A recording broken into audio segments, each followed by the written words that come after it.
Oh, good morning, guys. Welcome to my another vlog. होइन आज चाहिँ खतरा दिन परेको छ। आज चाहिँ के हो भन्दाखेरि शिवरात्रि हो होइन। र शिवरात्रिमा चाहिँ अब के गरिन्छ त भन्दाखेरि आज अब बिहान छिट्टै उठियो। हिजो त्यहाँ साथीकोमा यसो पार्टी थियो अनि एनिभर्सरी पार्टी थियो, त्यो पार्टीहरू मनाइयो। अनि त्यसपछि त्यहाँबाट आउन ढिला भएको थियो। बिहानको 4 बजीतिर आएँ, तर म 7 बजी उठिसकेँ होइन। उठेर नुहाइधुवाइ गरियो, त्यसपछि अब रेडी भएर पूजा गरेर घरमै सानो पूजा गरेर अनि मन्दिर जान्छु। मन्दिर गइसकेपछि त्यहाँनिर हल्का बिहान बिहान हुन्छ के भन्छ त्यसलाई, स्पेसल पूजा टाइमिङ दिएको छ 9 बजे। सो म 9 बजेको लागि चाहिँ रेडी हुन्छु होइन। त्यसको लागि 7 बजी उठिसक्यो, अब घरमा यसो पूजा गर्नु पऱ्यो। आज चाहिँ व्रत फास्टिङ। त्यसमा चाहिँ के गरिन्छ त भन्दाखेरि अब फलफुल मात्र खाइन्छ। सो यताउता अन्न खाइँदैन, जस्ट फलफुल, योगर्ट, मिल्क यस्तै खाइदिने हो। गएर शिवलिङ्गमा पानी चढाऊँ अनि त्यसपछि दुध पनि चढाउनु पऱ्यो होइन।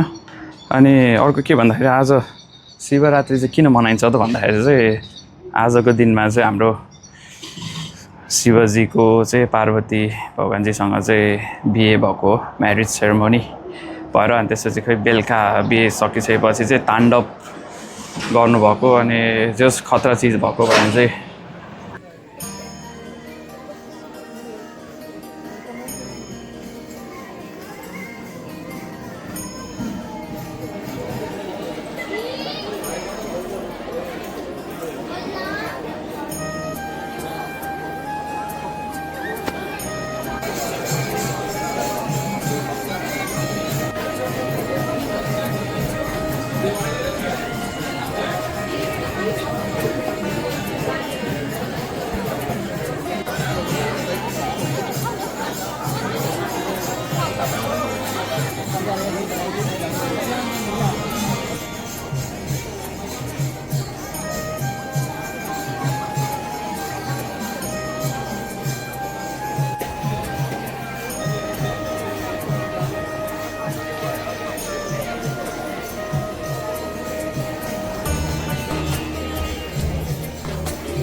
कुनै माता नि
आजको दिन पनि सकिहाल्यो होइन।